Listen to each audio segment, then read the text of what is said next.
স্বাগত। আমি সুলতানা রহমান, সবাইকে আমন্ত্রণ জানাচ্ছি আমার আজকের আয়োজনে। দেখছেন বাংলা নিউজ নেটওয়ার্ক, এবং আপনারা জানেন যে আমেরিকার সঙ্গে বাংলাদেশের ট্যারিফ নিয়ে একটু দর কষাকষি আলোচনা হচ্ছিল। সেখানে প্রেসিডেন্ট ট্রাম্প গতকালই বাংলাদেশকে চিঠি দিয়ে জানিয়েছেন যে তারা ট্যারিফ কমানোর যেই 37% ট্যারিফ নির্ধারণ করেছিলেন বাংলাদেশের জন্য, সেটি তারা 35% করবেন। এক্ষেত্রে প্রশ্ন উঠেছে ডক্টর ইউনূস এবং তার যেই প্রধান নিরাপত্তা উপদেষ্টা ডক্টর খলিলুর রহমান, যিনি আবার এই ট্যারিফ নিয়ে দর কষাকষির জন্য দায়িত্বপ্রাপ্ত ছিলেন, তিনি ব্যর্থ হলেন কিনা, এবং এই ট্যারিফ বাংলাদেশ কি 35% ট্যারিফ দিতে সক্ষম? যেখানে ভিয়েতনামকে দিতে হচ্ছে 20%, সেখানে বাংলাদেশের জন্য 35%, এবং আগামী আগস্ট থেকে এটি কার্যকর হবে। বাংলাদেশের সঙ্গে আমেরিকার সম্পর্কটি নানান দিক থেকে খুবই তাৎপর্যপূর্ণ, এবং বর্তমান প্রেক্ষাপটে সেই সম্পর্ক আরো বেশি গুরুত্বপূর্ণ। এখন অনেকেই অভিযোগ করছেন যে করিডোর আদায় করার জন্য নানানভাবে বাংলাদেশকে চাপ দিচ্ছে আমেরিকা, এবং সেক্ষেত্রে যেহেতু করিডোরের বিষয়টিতে বাংলাদেশের মানুষের মনোভাব এখনো পর্যন্ত নেতিবাচক, সে কারণে তারা নানানভাবে চাপ প্রয়োগ করার চেষ্টা করছে। বিষয়টি আসলে কি, এর অন্তর্নিহিত তাৎপর্য কোথায় আছে, এবং এর ফলে বাংলাদেশের অর্থনীতিতে কি ধরনের প্রভাব পড়বে, এই সামগ্রিক সব বিষয় নিয়ে আছে কথা বলবো আমার সঙ্গে অতিথি যারা রয়েছেন তাদের সঙ্গে। আরো একবার স্বাগত। দেখতে পাচ্ছেন আমার সঙ্গে যারা অতিথি হিসেবে রয়েছেন, আমার সঙ্গে রয়েছেন নিউ অরলিন্স থেকে ফিনান্সের প্রফেসর ডক্টর কবির হাসান, আমার সঙ্গে রয়েছেন লং আইল্যান্ড ইউনিভার্সিটির অর্থনীতির শিক্ষক ডক্টর শওকত আলী, এবং আমার সঙ্গে রয়েছেন আমেরিকার ডেমোক্রেটিক রাজনীতির অন্যতম ব্যক্তি এবং ইলেক্টেড অফিসিয়াল নিউ জার্সি থেকে ডক্টর নুরুন নবী। আপনাদের তিনজনকেই আমি স্বাগত জানাচ্ছি। আমি প্রথমে যাব ডক্টর কবির হাসান, আপনার কাছে। ট্রাম্পের ট্যারিফ নীতিটাই একটা সারা বিশ্বের জন্য একটা একটা তাৎপর্যপূর্ণ বিষয়। অনেক দেশই নানানভাবে এর সঙ্গে মানে দর কষাকষি করে নিজেদের অবস্থানটি পোক্ত করে নিয়েছে। সেক্ষেত্রে বাংলাদেশের অবস্থানটি কি, যদি আপনার একটা সামরিক ব্যাখ্যা আমাদেরকে দিতেন।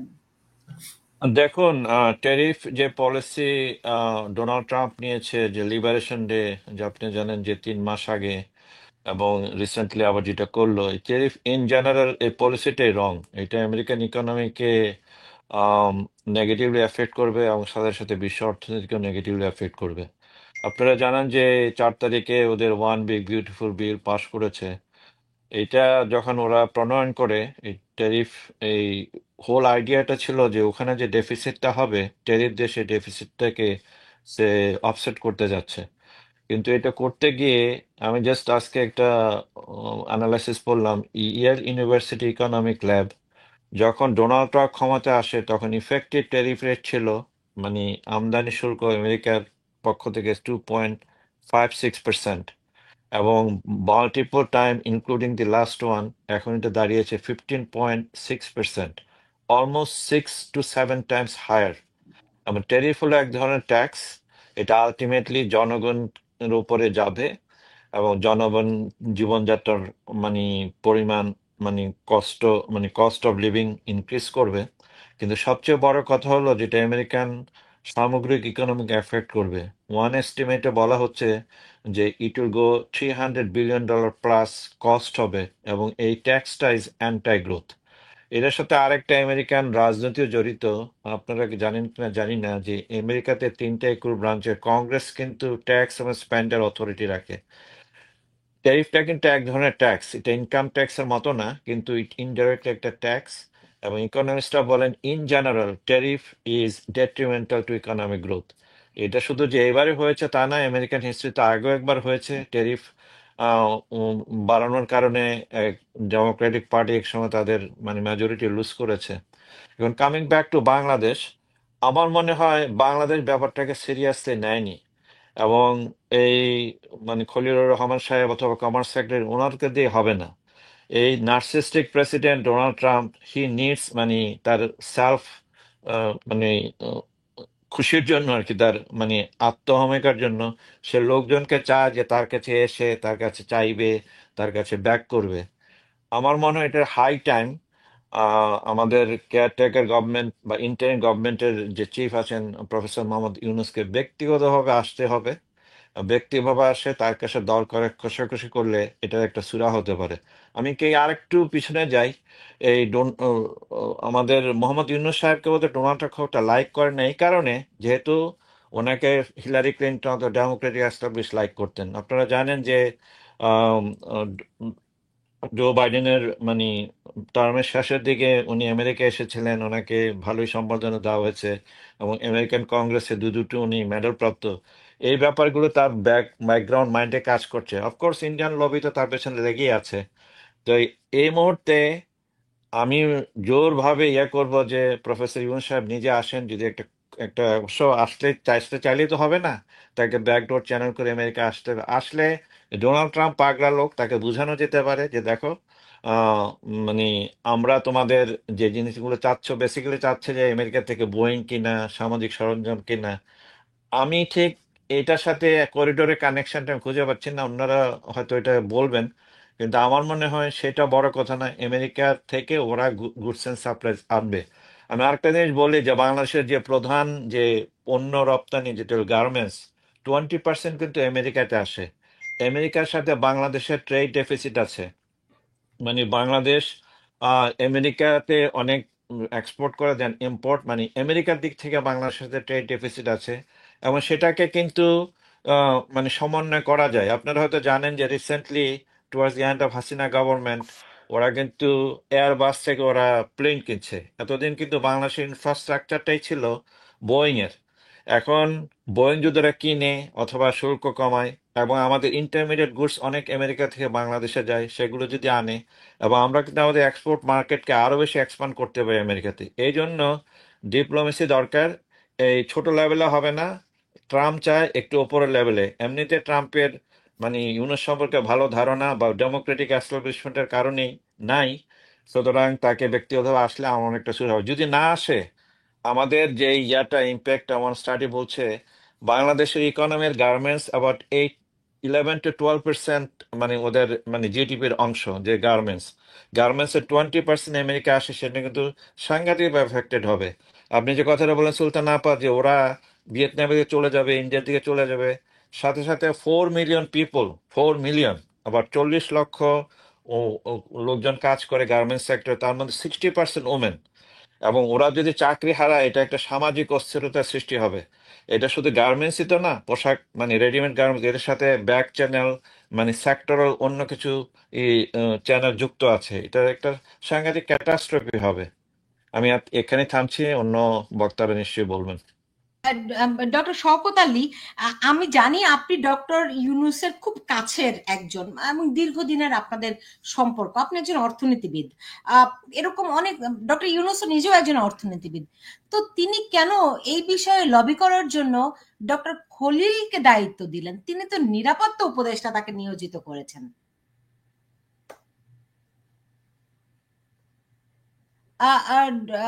ডক্টর শওকত আলী, আপনি আনমিউট করতে হবে আপনাকে। জি, জি, আনমিউট করেন। হ্যাঁ, জি, থ্যাংক ইউ। জি, জি। সবাইকে শুভেচ্ছা। নুরুন নবী ভাইকে দেখে আমায় খুবই আপ্লুত, অনেকদিন পর। ডক্টর কবির হোসেন সাহেবের সাথে টিভিএনে বোধহয় আমি কয়েকটা প্রোগ্রাম করেছি।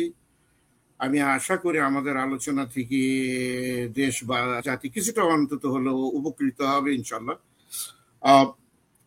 ট্রেডের যে বিষয়টা, আমি জানি না খলিলুর রহমানের নাম কিভাবে আসলো। আমার মনে হয় না যে তার এই ব্যাপারে কোনো দায়িত্ব আছে। তিনি ইউনাইটেড নেশনসে অনেকদিন কাজ করেছেন, অনেকটা আন্ডার সেক্রেটারির মর্যাদায়। তাকে কতগুলো অ্যাসাইনমেন্ট দেওয়া যায়, এটা স্বাভাবিক, which is very normal for any government. এবং এটা ভালো যে আমরা যারা বিদেশে থাকি, তারা যদি কেউ কোনো বিষয় নিয়ে তারা এক্সপার্ট থাকে, ডাক্তার, উকিল, ইঞ্জিনিয়ার, প্রফেসর, ইকোনমিক্স যারা থাকতে পারে, তারা দেশের জন্য কাজ করবে, হুইচ ইজ ভেরি নর্মাল। বিষয়টা হলো যে কবির সাহেব ঠিক বলেছেন। কবির সাহেব যেটা বলছেন যে এখন আমরা এমন একটা লোকের সাথে ডিল করছি যে দেখেন, ট্রেড কিন্তু টু ওয়ে রুট। ট্রেড নেগোসিয়েশনটা যে কোনো দেশে ট্যারিফ করার আগে, আমার মনে আছে যুক্তরাষ্ট্রের সাথে রোনাল্ড রিগান প্রায় 1-1.5 বছর ধরে তার জয়েন্ট ট্রেড কমিশন গঠন করে তাদের সাথে নেগোসিয়েশন করে পুরো বছর ধরে। চীনের সাথে একই অবস্থা, ইউরোপিয়ান ইউনিয়ন যখন গঠন হয় তখন একই অবস্থা। এটাই নিয়ম। এবং এর পিছনে সিরিয়াস রিসার্চ থাকে যে আমি ট্যারিফ যখন বসাবো তখন আমার দেশের কি ক্ষতি, কি পরিমাণ ট্যাক্স, যেটা একটা বিষয় বলছেন যে এটা আসলে তো যতই ট্যারিফ বসানো হবে এটা ক্ষতিগ্রস্ত হবে ওই দেশের মানুষ যারা কনজিউমার্স, কিনলেই আপনি ধরা পড়বেন। তো এগুলো একটা রিসার্চের বিষয়।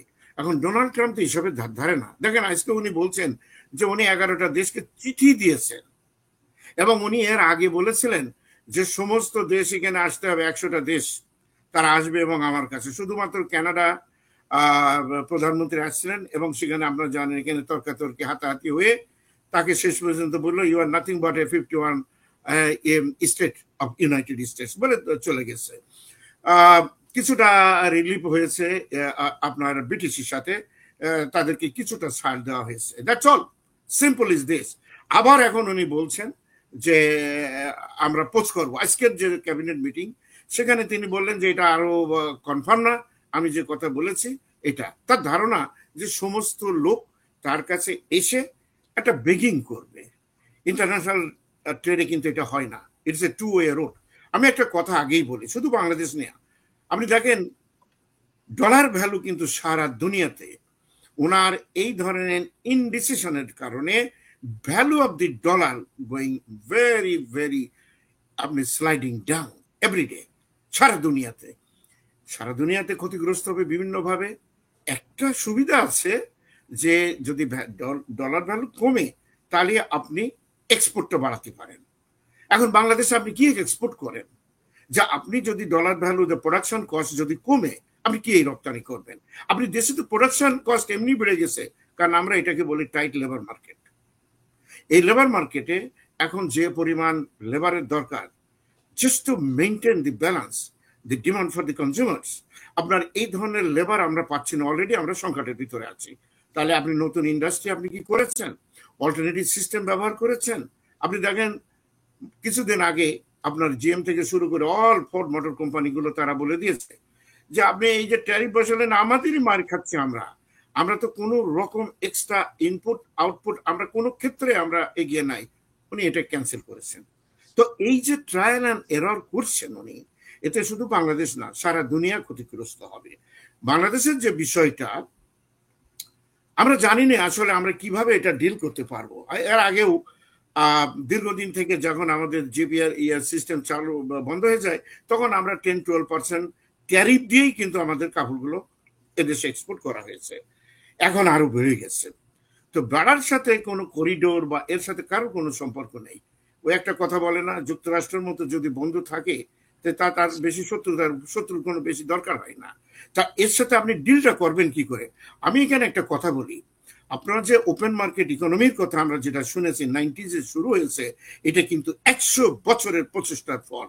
Open market economy starting by আপনার সেই মার্কাস থেকে শুরু করে যারা যারা ইকোনমিক যে ফাউন্ডেশন দেয় শত প্রচেষ্টার পরে অর্থনীতিবিদদের সারা দুনিয়ার ওয়েলফেয়ার ডিস্ট্রিবিউশনের জন্য, বাণিজ্য করার জন্য, যেখানে কলোনিয়াল রুল বলে কিছু আর থাকবে না, এটা প্রচেষ্টার ফল হলো ওপেন মার্কেট ইকোনমি।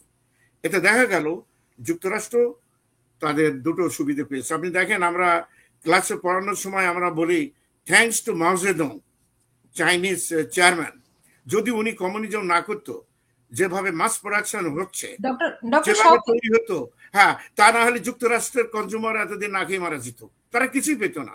আপনি যুক্তরাষ্ট্রে কিছু তৈরি করেন না ভাই, আপনি এখানে লেবার কস্ট হেভি কেন হয়? এটা কম্পারেটিভ অ্যাডভান্টেজ আছে, অ্যাবসোলুট অ্যাডভান্টেজ আছে। কেন ওরা বাংলাদেশ থেকে গার্মেন্ট নাই? কারণ এইটা তৈরি করতে হলে এখানে খরচ অনেক বেশি। এখন একটা অল্টারনেটিভ কথা আমি বলি, এর একটা সুবিধা আছে, সেটা হচ্ছে ইমিডিয়েটলি বাংলাদেশকে খুঁজতে হবে যাদের tariff com, say for Taiwan or Vietnam or middle ইস্টের কোনো country, say for example Jordan. এসব নিয়ম হলে এটা চায়না করে, অবশ্য তারা অনেক সম্পদশালী দেশ, সেখানে আমাদের গার্মেন্ট ফ্যাক্টরিগুলো তৈরি করতে হবে, which will take time, costly. তারপরেও যদি আমরা মনে করি in terms of cost benefit যে আমরা এর থেকে মুক্তি পাই, তাহলে আমাদের অল্টারনেটিভ বিষয় হচ্ছে ওই সব দেশের সাথে এগ্রিমেন্ট করে আমাদের সেট আপ করতে হবে গার্মেন্ট, যদি আমরা ইউনাইটেড স্টেটসে দিতে চাই। এটা কি পসিবল? তাহলে আমাদের 40 লাখ শুধু নারী আছে গার্মেন্টস এ, রাইট? তাদের কি হবে? অলরেডি 200-250 গার্মেন্টস বন্ধ, আপনি জানেন? একটা বিরাট জনগোষ্ঠী না না, বেকার। 200 না, আপনার গার্মেন্ট 1100 গার্মেন্ট বন্ধ হয়েছে হাসিনার আমলেই, এমনি এমনি বন্ধ হয়েছে বিভিন্ন কারণে। তো সেগুলো তো আছেই।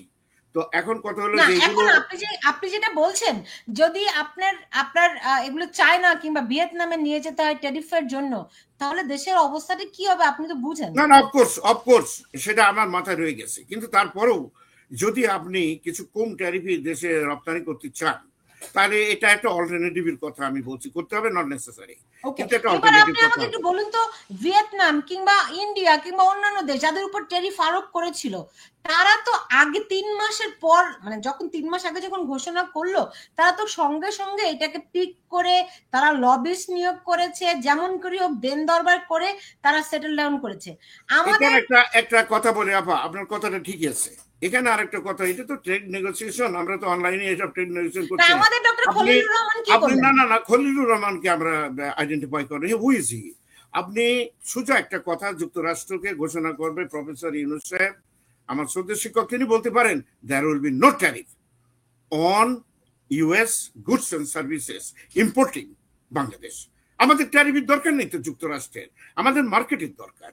তো আমরা যদি বলি যে যুক্তরাষ্ট্র থেকে আমরা যেসব জিনিসগুলো আমদানি করছি আমাদের ট্যারিফের কোনো প্রয়োজন নেই, কারণ আমি অত রিসার্চ না করেও বলতে পারি যে আমরা যুক্তরাষ্ট্রকে যে পরিমাণ গার্মেন্ট দেবো over years, for example 10 years, আপনার এর একটা ক্যালকুলেশন থাকতে হবে, তাহলে আমরা বলতে পারি যে আমাদের ট্যারিফের কোনো প্রয়োজন নেই যুক্তরাষ্ট্রে বসানোর, জিরো ট্যারিফ।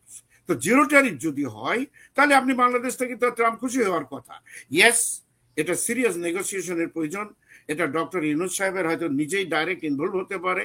আমরা জানি না সেপ্টেম্বরে তিনি আসবেন, আমি আশা করি তার যারা অ্যাডভাইজার, এটা নিয়ে অনেক প্রশ্ন আছে, এটা নিয়ে আমরা হয়তো আলাপ করি পড়তে পারে পরে, কিন্তু তাদের যে বিচক্ষণতার পরিচয় থাকে, তারা হয়তো তার এখানে আসার আগেই কতগুলো বিষয় নিয়ে আপনি যে কথাটা বলছেন, যে সিরিয়াসলি আলাপ করে আমাদের ট্যারিফের বিষয়টা, এবং আমি মনে করি যুক্তরাষ্ট্র থেকে যেসব জিনিসপত্র নাই, যে কন্টেন্ট গুলো আমি যা দেখি, এখানে জিরো ট্যারিফ দিলে কি হয়, আমরা তো এর থেকে 3 গুণ বেশি প্রফিট করতে পারি।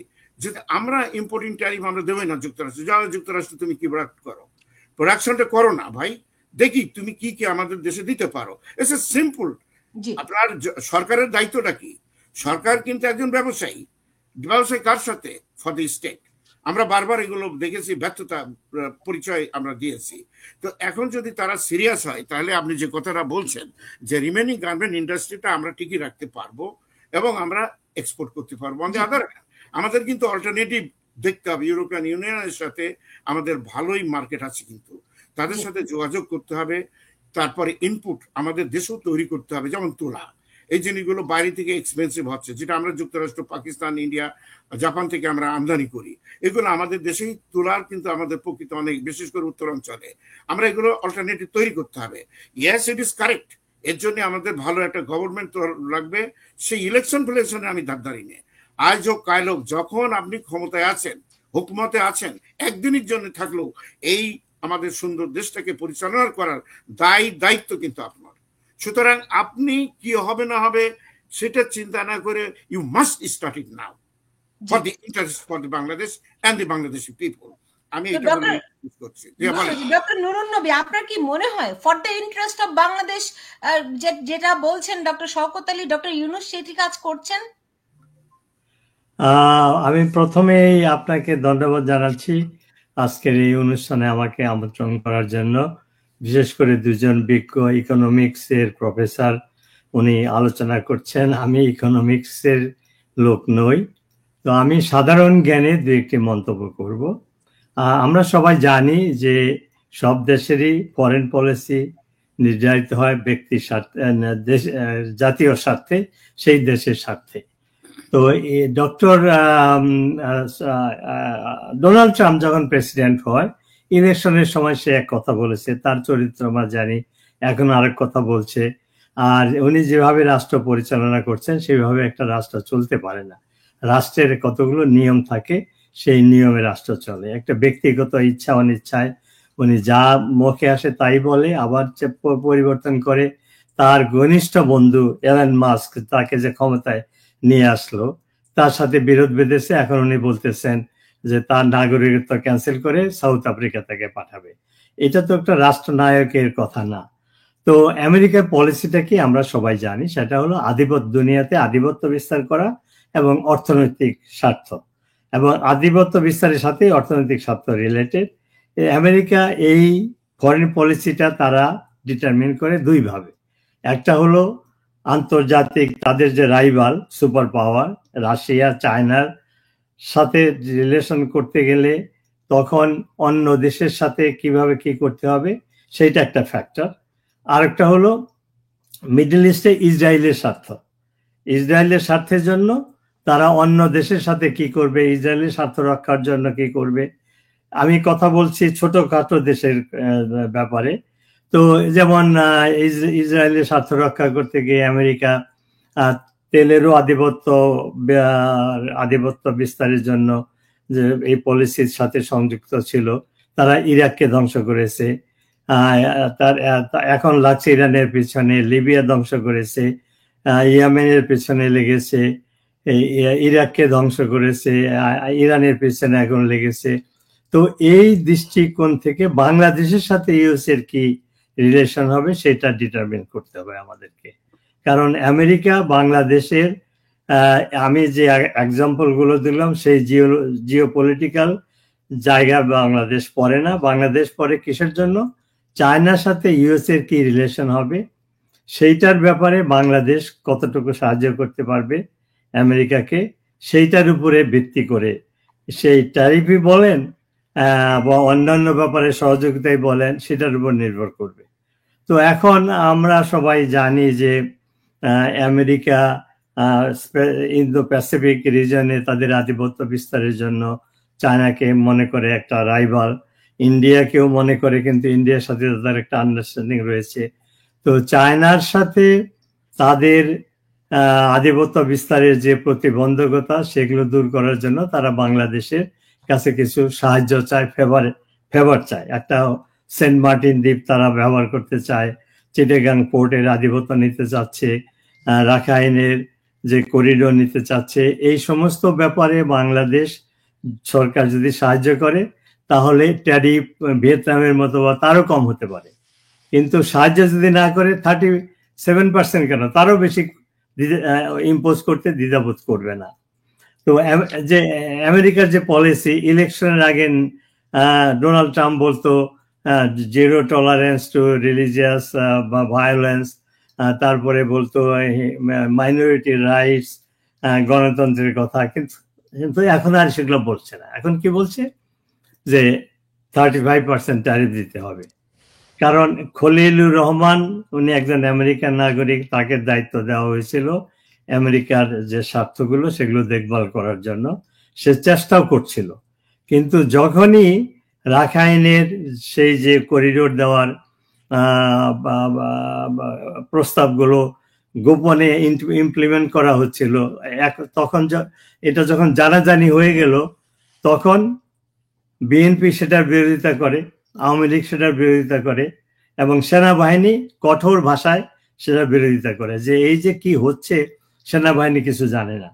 তাহলে বিএনপি এবং আওয়ামী লীগ কম্বাইনিং বাংলাদেশের অলমোস্ট 80% জনগণকে রিপ্রেজেন্ট করে। সেনাবাহিনী বাংলাদেশের একটি বিশ্বস্ত প্রতিষ্ঠান, ডিসিপ্লিন প্রতিষ্ঠান, যাদের দায়িত্ব সার্বভৌমত্ব রক্ষা করা, তারা কিছু জানে না যে আমেরিকার সাথে খলিলুর রহমান ডক্টর ইউনূস কি ডিল করছে। এরা যখন আপত্তি শুরু করলো তিনটা গ্রুপই, তখন তারা ব্যাক গিয়ারে চলে গেল, তারা মানে ইউনূস সরকার, খলিলুর রহমান। তো এটা নিয়ে যখন মানে কি বলে যে ইউনূস সরকার ভেবেছিল যে ওইটা দিয়ে তারা ট্যারিফকে কমানোর পারবে, কারণ যেহেতু তারা আমেরিকার পলিসিগুলা ইমপ্লিমেন্ট করছে। যখনই সেটা বন্ধ হয়ে গেল তখন আমেরিকার সুর পাল্টে গেল। এখন তারা 37% থেকে 2% সরিয়েছে। এখনো প্রেসার দিচ্ছে আমেরিকা যেন বাংলাদেশের ইউনূস সরকার যেন আমেরিকার এই যে তাদের স্বার্থটা রক্ষা করে। কিন্তু সেটা ইউনূস পারবে না, কারণ ইউনূস হলো একটা অবৈধ সরকার, নির্বাচিত সরকার না। এবং 80% যে জনগণকে যে দুটো পার্টি রিপ্রেজেন্ট করে তারা বলছে তারা আমেরিকার এই প্রস্তাব মানতে রাজি না। সেনাবাহিনী বলছে যে কোনো কিছুর বিনিময়ে তারা এটা বন্ধ করবে। তো এই অবস্থায় ইউনূসকে দিয়ে বিজ্ঞ দুই অধ্যাপক যেটা বললেন, ইউনূস যদি পার্সোনালি ইনভলভ হয় আমার মনে হয় সে ইফেক্টিভ হবে না। তার কারণ হলো, প্রথমত সে আমেরিকার স্বার্থ রক্ষা করতে পারছে না, জনগণের সমর্থন নেই। সেকেন্ড হলো, আপনারা উল্লেখ করেছেন, আমরা সবাই জানি যে ইউনূস সম্পর্কে ডোনাল্ড ট্রাম্পের একটি খারাপ ধারণা রয়েছে, এবং ডোনাল্ড ট্রাম্প তার পলিটিক্যাল অপোনেন্টকেও সে মনে করে ব্যক্তিগত শত্রু। যেমন এলন মাস্কের বেলায় বলতেছে তাকে তার নাগরিকত্ব বাতিল করে আফ্রিকায় পাঠিয়ে দিবে, যে তাকে ইলেকশনে ক্যাশ পয়সা দিয়ে ইলেকশনে হেল্প করে তাকে ক্ষমতায় বসিয়েছে, এবং এলন মাস্ক বলছেও যে আমি তাকে ক্ষমতায় এনেছি। তো তার বিরুদ্ধে যেতেও 1 সেকেন্ডও দেরি করতে হয় না হলো ডোনাল্ড ট্রাম্পের। এই হলো ডোনাল্ড ট্রাম্পের চরিত্র। তার কাছে ডিল করা, তার সাথে ডিল করা খুবই মুশকিল। ইউনূসের পক্ষে তো সম্ভবই না, কারণ সে ওগুলা বলে না। সে একাধিকবার বলেছে যে হু ইজ দ্যাট গ্রামীণ গাই। কারণ প্রথমবার যখন নির্বাচিত হয় তখন আমরা সবাই জানি ইউনূস তখন ফ্রান্সের এক বক্তৃতায় বলেছিল যে আজকে কি বলে হিলারির পরাজয়, ডোনাল্ড ট্রাম্পের জয় হলো একটা কি বলে বিশ্বের জন্য একটা খারাপ খবর, ইত্যাদি ইত্যাদি। সেটা সে বলে নাই। তো কাজেই আমরা এখন যে অবস্থায় আছি বাংলাদেশের, আমরা বাংলাদেশের কথা বলছি, ভেরি ডেলিকেট সিচুয়েশনে। এখান থেকে উত্তরণের সহজ কোনো পন্থা নেই। একটাই পন্থা আছে, সেটা হলো একটা নির্বাচিত সরকার, তারা ডোনাল্ড ট্রাম্পের সাথে কেন যে কোনো সমস্যাতে ডিল করতে পারবে। একটা জিনিস আমি শেষ করবে, সেটা হলো বাংলাদেশে 5-6 বার রেজিম চেঞ্জ হয়েছে, এবং সেখানে মিলিটারি গভর্নমেন্ট এসেছে, মুক্তিযুদ্ধ বিরোধী জামাতের সাথে বিএনপি আজাদ করে ক্ষমতা এসেছে। তাদেরকে আমেরিকা এখন যে অবস্থায় বাংলাদেশকে ধমকাচ্ছে করতে পারে না এই কোন সরকারের সাথে, কারণ তারা নির্বাচিত সরকার ছিল, তারা জনগণকে রিপ্রেজেন্ট করত। কিন্তু ডোনাল্ড ট্রাম্প জানে যে এই সরকার নির্বাচিত না, তাদের পিছনে জনগণের সমর্থন নেই, তাদের মাটির তলায় পায়ের তলায় মাটি নাই, যার ফলে যে কোনো অ্যাডভান্টেজ নেওয়ার জন্য ডোনাল্ড ট্রাম্পের অ্যাডমিনিস্ট্রেশন চেষ্টার কোনো ত্রুটি করবে না। এবং আমি খুবই শঙ্কিত বাংলাদেশের ভবিষ্যৎ নিয়ে। ধন্যবাদ। হ্যালো, ডক্টর কবির হাসান, আমরা দেখুন, আপনাদের মতো অনেক বড় বড় ইকোনমিস্ট আমাদের আছেন, এই আমেরিকাতেই আছেন, যাদের সঙ্গে আপনারা নিজেরা পৃথিবীর বিভিন্ন দেশে, আমি জানি ব্যক্তিগতভাবে আপনি ডক্টর শওকত আলী পৃথিবীর বিভিন্ন দেশের এক্সপার্ট ইকোনমিস্ট হিসেবে আপনারা যান, তাদেরকে তত্ত্ব দেন, তাদের বিভিন্ন রকম উপায় সলিউশন দেন। সেই ক্ষেত্রে ডক্টর ইউনূস এমন একজনকে আমেরিকার সঙ্গে লবি করতে কিংবা নেগোসিয়েশন করতে পাঠালেন যার ইকোনমিক ব্যাকগ্রাউন্ড না, তাকে তিনি বানিয়েছেন নিরাপত্তা উপদেষ্টা। এই 26শে জুন তিনি যখন আমেরিকার সঙ্গে নেগোসিয়েশন করতে আসেন ডক্টর খলিলুর রহমান, মানে তখনই বিষয় ছিল যে তিনি কেন নেগোসিয়েট করতে আসছেন। আপনার কাছে কি মনে হয় কেন ডক্টর ইউনূস তাকে দিচ্ছেন এই দায়িত্ব? আপনাদের মতো অনেক বড় বড় বাঘা বাঘা ইকোনমিস্ট তো ছিলেন। না দেখুন, আমি একটু দ্বিমত পোষণ করছি। বাংলাদেশের কারেন্ট বাস্তবতায় যেভাবে ঘটুক না কেন, একটা বিপ্লব হয়েছে বা যে নামে বলুন না কেন, একটা গভর্নমেন্টের চেঞ্জ হয়েছে। মোহাম্মদ ইউনূস যদি তখন না আসতেন, একটা ব্যাপারে ওনাকে আমি ডেফিনেটলি ক্রেডিট দেই, উনি যদি না আসতে একটা সিভিল ওয়ার বাংলাদেশে হতো। ওকে লাইক করি বা না লাইক করি, ও এখন আমাদের বাংলাদেশের জন্য প্রয়োজনীয়, জরুরি, until the next election. Coming back, আপনি এখন অনির্বাচিত সরকার, আমি ঠিকই আছে। এবং এই যে খলিলুর রহমান সাহেব কথা বলছেন, খলিলুর রহমান কিন্তু অর্থনীতিবিদ, আপনি জানেন কিনা জানি না। He has a PhD in economics from Harvard University. ওনার দীর্ঘদিন ধরে এই লাইনে ওনার পড়াশোনা এবং এই লাইনে ওনার কাজ। তো ওনার ব্যক্তিগত যোগ্যতা নিয়ে আমার কোনো প্রশ্ন নেই, কিন্তু এখানে হলো ইন্টারন্যাশনাল ডিপ্লোমেসির ব্যাপার। তাহলে তিনি এখানে স্যার তাহলে তিনি আবার তাহলে নিরাপত্তা বিশ্লেষক কেমন করে হন, না, নিরাপত্তা সেটা উপদেষ্টা? সেটা নিয়ে আমরা অন্য বিতর্কে যেতে পারি। কেন হলো মানে মানে এখানে দুটার তো আমার একটা জাস্টিফিকেশন থাকা দরকার, সেই জাস্টিফিকেশনটা না, কোথায়? ঠিক আছে, সেটা হয়তোবা ঠিক নেই, আমি আপনার সাথে ইয়ে করলাম, কিন্তু আমি এখানে এই কারেন্ট সিচুয়েশনে ওখানে ওনাকে কেন যে পাঠাইছে, হয়তো মনে করেছে ওনার অর্থনৈতিক ব্যাকগ্রাউন্ড, উনি আমেরিকান ছিলেন, ওনার নেটওয়ার্ক আছে, নেটওয়ার্ক কাজে লাগবে। এই জায়গায় আমরা ভুল করি যে এখানে তো মানে গভর্নমেন্ট টু গভর্নমেন্ট ওদের নেগোসিয়েশন হতে হবে। এবং ডোনাল্ড ট্রাম্প মানে চিঠি দিয়েছে মানে 11টা দেশের মধ্যে বাংলাদেশ একটা, তার মানে ডোনাল্ড ট্রাম্প বাংলাদেশকে তার মানে কগনিজেন্সে নিয়েছে। তো ডোনাল্ড ট্রাম্প হয়তো বা নুরুন নবী ভাই ঠিকই আছেন, হয়তো অন্য কিছু চায়, কিন্তু আমি সোজা চোখে যেটা দেখি আর কি, উনি চান ডোনাল্ড ট্রাম্প যে মোহাম্মদ ইউনূস ওনার কাছে এসে ব্যাক করুক, একটা নেগোসিয়েশন হোক, এবং বাংলাদেশকে অবশ্যই ছাড় দিতে হবে। যে তিনটা জিনিস বললাম, বোয়িং, তারপরে তুলার ব্যাপারটা আছে, যে আমাদের গার্মেন্টস ইন্ডাস্ট্রি ব্যাকওয়ার্ড লিঙ্কেজের ব্যাপারটা যেটা শওকত আলী সাহেব বলেছেন, এগুলো নিয়ে নেগোসিয়েশন করতে হবে, বাট 1 to 1। ডোনাল্ড ট্রাম্প তো নিজেও আপনি জানেন যে বুদ্ধিমত্তার দিক থেকে অনেক নিচে আমি মনে করি মোহাম্মদ ইউনূসের তুলনায়, এবং ওয়ার্ল্ড ওয়াইড তার রিকগনিশনের দিক থেকেও ডোনাল্ড ট্রাম্প অনেক নিচে। কিন্তু এই মুহূর্তে যেটা আমার মনে কাজ করছে, অফকোর্স মানে মোহাম্মদ ইউনূস বোকা না, সেও জানে যে ওর প্রতি বিগত তার সাথে ডেমোক্রেটিক এস্টাবলিশমেন্টের অনেক দিনের লম্বা দিনের যোগাযোগ। অনেকে বলে থাকে যে হিলারি ক্লিন্টন অথবা বিল ক্লিন্টন তার কারণে ওনার নোবেল প্রাইজ পাওয়াটা সোজা হয়েছে। এমন হইতে পারে যে ডোনাল্ড ট্রাম্পের আপনি জানেন সে নোবেল প্রাইজ পাওয়ার খুব খায়াস হয়েছে, অনেক কিছু চেষ্টা করতেছে। সে একজন নোবেল প্রাইজ, সে বোধহয় অনলি নোবেল প্রাইজ ইন মানে ক্ষমতায় আছে। ওই আমেরিকা যদি তার কাছে আনতে পারে, সে অন্য নেগোসিয়েট করবে। আমার মনে হয় ডোনাল্ড ট্রাম্প অতটুকু চিন্তা করে না যে করিডোর নিয়ে কি হবে। আলটিমেটলি এগুলো আসবে, কিন্তু নট এই মুহূর্তে, এবং আমার মনে হয় একটা দেরি করে ফেলেছে। বাংলাদেশ কিন্তু এখন বোয়িং কেনার প্রস্তাব দিচ্ছে। হ্যাঁ, এইটাই মানে এগুলো চাচ্ছে, আসলে ছাড় দিচ্ছে। কারণ আপনি জানেন যে এয়ারবেস খানার শেখ হাসিনা শেষ আমলে যখন ম্যাক্রন দেশে গিয়েছিল, এতদিন এটাই আমি বলছিলাম যে বাংলাদেশের যে এয়ারলাইন্স ইন্ডাস্ট্রি বা এয়ার ইকোসিস্টেমটা কিন্তু বোয়িং বেসড, এবং বোয়িং আমেরিকা বানায়, এটা যাবে, তুলার ব্যাপারে দেওয়া হবে। তারপরে এই যে জিনিসগুলোতে মানে আমেরিকান কম্পারেটিভ অ্যাডভান্টেজ আছে, সেখানে ওরা এটা নিতে পারে। তুলা তো বাংলাদেশ কিনতেই হয়, তাই না? ওরা ইজিপ্ট থেকে কিনে, হয়তো সাশ্রয়ী হয় বলে আমেরিকা থেকে নিলে ট্রান্সপোর্টেশন কস্ট, অন্য অনেক কারণ আছে।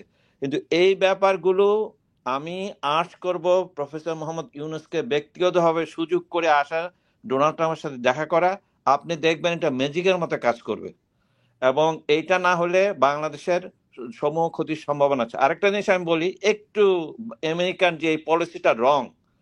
আপনি একটা সমাজে যখন মানুষ বসবাস করে, প্রথম কি চায়? তার স্টমাক, তার কনসামশন গুডস, তার হওয়ার পরে একটু জীবনযাত্রা ভালো হলে সে একটু সার্ভিসে দিয়ে আগায়। আপনি যদি আমেরিকান ইকোনমি দেখেন, ব্যাকবোন ছিল যে 60 যে ম্যানুফ্যাকচারিং বেস ব্যাকবোন, সে ম্যানুফ্যাকচারিং ব্যাকবোন কিন্তু আমরা নষ্ট করে ফেলেছি। যেখানে আগে 50% মানে কনসামশন হতো, সেখানে এখন 38% চলে এসেছে। যেখানে 38% আমাদের একটা হেডেতে আমেরিকাতে ম্যানুফ্যাকচারিং বেস ছিল, এটা 8% চলে এসেছে। এই যে এন্টায়ার মাগা মুভমেন্টের হলো যে আমাদের ম্যানুফ্যাকচারিং বেসকে আবার ফিরিয়ে আনতে হবে। কিন্তু এইটা ডিফাই করে ট্রেড পলিসির অ্যাগেনস্টে, কম্পারেটিভ অ্যাডভান্টেজ, অ্যাবসলিউট অ্যাডভান্টেজ যেগুলো নিয়ে আমরা পড়াই, এইটার অ্যাগেনস্টে আমেরিকা এখনো যে হাই ভ্যালুয়েটেড গুডসের মধ্যে ওদের কম্পারেটিভ অ্যাডভান্টেজ আছে। প্রত্যেকটা গুডসের কিন্তু একটা লাইফ সাইকেল থাকে।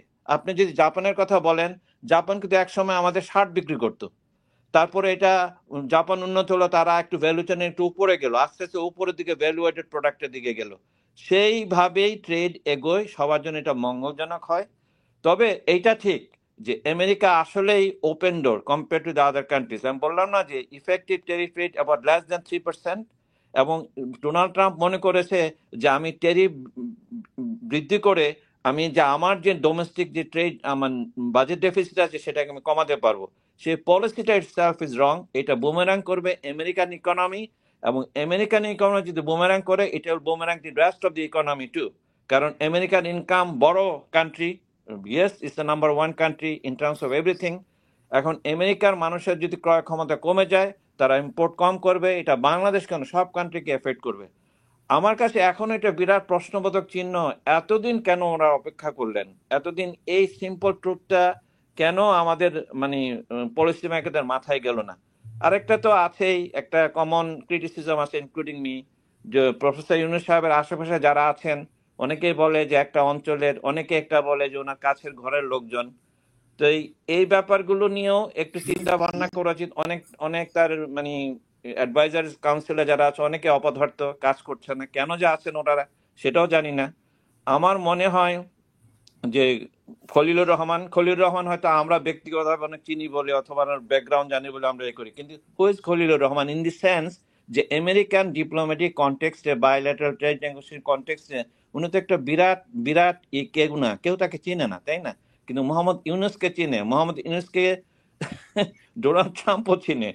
আমি মনে করি মোহাম্মদ ইউনূসের এখনই এই মুহূর্তে কোনোভাবে ডিপ্লোম্যাটিক ব্যাক চ্যানেল করে প্রেসিডেন্ট ডোনাল্ড ট্রাম্পের সাথে দেখা করা দরকার এবং বলা দরকার, দেখো আমরা একটা পুয়ার কান্ট্রি, $180 মিলিয়ন, আমাদের গার্মেন্টস একটা বড় সেক্টর, 20% তোমার এখানে আসে, ঠিক আছে, আমাদের সাথে তোমাদের ট্রেড ডেফিসিট আছে, আমরা যে জিনিসগুলো, আমরা তো জিরো ট্যারিফ, আপনি যেটা বলেছেন কোলাবোরেশন বলছেন যে আমরা এগুলোতে ট্যারিফ জিরো করে দেবো অথবা কম করে দেবো, সমন্বয় করব, তবু আমাদের মার্কেটটা বন্ধ করো না। মার্কেট বন্ধ যদি করে, ফরগেট আমরা বললাম না যে 10 থেকে 11% আমাদের জিডিপি এফেক্ট করবে, সবচেয়ে বেশি এফেক্ট করবে আমাদের কর্মী লেবার মার্কেটকে। এবং এই লেবার মার্কেটে যদি নারীরা চলে যায় তাদের বিভিন্ন জায়গা থেকে, সেটা সামাজিক অস্থিরতা সৃষ্টি করবে। So it's a chain reaction. এটা শর্ট টার্ম এটা করতে হবে। লং টার্মে তো অফকোর্স আমরা সবসময় বলে থাকি যে আমাদের এক্সপোর্ট ডাইভার্সিফিকেশন করা দরকার, গার্মেন্টসের উপর কেন, আপনার সেমি কন্ডাক্টর, আপনারা হয়তো জানেন যে আইসিটি, যে ইনফরমেশন টেকনোলজি বেস, আমেরিকাতে ওরা করে 30% ট্রেড আছে। এই ব্যাপারগুলো নিয়ে কিন্তু আমরা আর এগোতে পারি। মানে এখন যে বিডার যে চেয়ারম্যান, একটা ইয়াং ছেলে, সে চেষ্টা করছে যে এই যে মানে যে সেক্টরগুলো, এই ধরেন এই যে মানে যেটা ইনফরমেশন টেকনোলজির সাথে এআই সাথে যে সমস্ত জিনিসগুলো জড়িত, সেমিকন্ডাক্টর, এগুলো বেস আমরা ইজিলি বাংলাদেশে তৈরি করতে পারি। কিন্তু এটা লং টার্ম অ্যান্ড শর্ট টার্মে কনক্লুশন, আমাদের প্রফেসর মোহাম্মদ ইউনূসকে আমেরিকা আসতে হবে। হ্যাঁ, খলিলুর রহমান সাথে থাকবেন, অসুবিধা নেই, কারণ ওনাকে তো ডাটা সাপ্লাই দিতে হবে। খলিলুর রহমান কিন্তু কম্পিটেন্ট লোক, কিন্তু আমি ওনার নিরাপত্তা উপদেষ্টা নিয়ে হঠাৎ করে হয়েছেন সেটা আমি জানি না, ব্যাখ্যা যাব না, কিন্তু he is a very top class economist, কিন্তু ভালো জায়গা থেকে ডিগ্রি, আপনি ডক্টর পড়াশোনা। কবির আপনি নিজেই প্রশ্ন করছেন যে উনি কেন এত দেরি করে এই সফরটি করলেন? 3 মাস আগের কথা, তিনি কেন এই 26 তারিখে এই সফরটি করলেন? ভুল করেছেন। জি, ডক্টর শওকত আলী বলছিলেন যে জিরো ট্যারিফ করার জন্য, সেইটা তো প্রস্তাব ডক্টর ইউনূস আগেই দিয়ে দিয়েছেন। এখন যে পরিস্থিতি দাঁড়িয়েছে, আগামী অগস্ট মাস থেকে বাংলাদেশকে এই ট্যারিফ দিতে হবে। সেই ক্ষেত্রে বাংলাদেশকে টোটাল প্রায় 50% ট্যারিফ দিতে হবে, শুল্ক দিতে হবে প্রায় 50%। এইটাই ইউনূসের ম্যাজিক কিনা? আমি একটা কথা বলি এখানে, নবী ভাই একটা কথা বলেছেন, এই প্রস্তাবটা কেন এইসব কথাবার্তা বলা হয় আমি জানি না। এটা বলা হয় যে বন্ধু বন্ধু বন্ধু আমাদের সাথে ইউনূস সাহেবের সাথে বন্ধুত্ব নেয়, হাসিনার বন্ধুত্ব আমরা দেখছি। দ্বিতীয় কথা, বন্ধু দেশ হিসেবে যুক্তরাষ্ট্র, আপনি ইন্ডিয়ার কথা ধরেন, ইন্ডিয়ার হাউডি মোদি করেছে আপা, আপনি জানেন, বিশাল সম্বর্ধনা। আপনার ডোনাল্ড ট্রাম্পের পার্সোনাল ফ্রেন্ড বলে উনি সারা দুনিয়াতে এটা বলেছেন। আপনি কি জানেন যে এই ডোনাল্ড ট্রাম্পই আপনার যখন মোদি আসছে তার আগের দিন এবং পরের দিন মানুষকে বন্দি করে শিকলে আটকে প্লেনের ভিতরে দেওয়া হয়েছে, যেটা দুনিয়াতে কখনো হয়নি। যুক্তরাষ্ট্র থেকে কোনো রকম, মোদি যখন আসছে কোনো রকম বেনিফিট পায়নি। 500 ইঞ্জিনিয়ার যারা আসতো যুক্তরাষ্ট্রে ইন্ডিয়া থেকে, সমস্ত ইঞ্জিনিয়ার গুলোকে ব্যান করে দেওয়া হয়েছে। আগে টার্মও অবশ্য করেছিল, এবারও করা হয়েছে। যুক্তরাষ্ট্রের সাথে এইসব খেলাই না পেরে এখন ইন্ডিয়া যেটা করছে, যে কথা আমি আগে বলছি, বাংলাদেশের এটা প্রয়োজন, ইউরোপিয়ান ইউনিয়ন, সোভিয়েত ব্লক, এইগুলোর দেশে তারা যে বন্ধুত্ব করছে। তো যুক্তরাষ্ট্রের সাথে বন্ধুত্ব থাক আর না থাক, ইট ডাজ নট ম্যাটার, আমার দেশের স্বার্থ রক্ষিত হচ্ছে কিনা এটা আমাকে দেখতে হবে। আপনি খলিলুর রহমান XYZ এগুলো আমরা বলতে হবে। আমি মনে করি যে ডোনাল্ড ট্রাম্প একটা বাস্তব পদক্ষেপ নিতে হবে। সে হয়তো 4 বছর থাকবে, যদি তার কনস্টিটিউশনে আছে যুক্তরাষ্ট্রের যে ইনসারেকশন ইনভোকিং যদি করে, তখন ইলেকশনের আর প্রয়োজন হবে না। নেক্সট 4 বছর থাকলে দেখা যায় উনি 8 বছর থেকে গেলেন। এখন ইনসারেকশন হবে কিনা আমি জানি না, সমস্ত মানুষকে অবশ্য বছরখানেকের ভিতরেই পথে নামবে যুক্তরাষ্ট্রের মানুষ বিভিন্নভাবে অস্থির হয়েছে, এটাকে ইনসারেকশন ইনভোকিং উনি করবে কিনা আমি একটা আলোচনা করছি আর কি।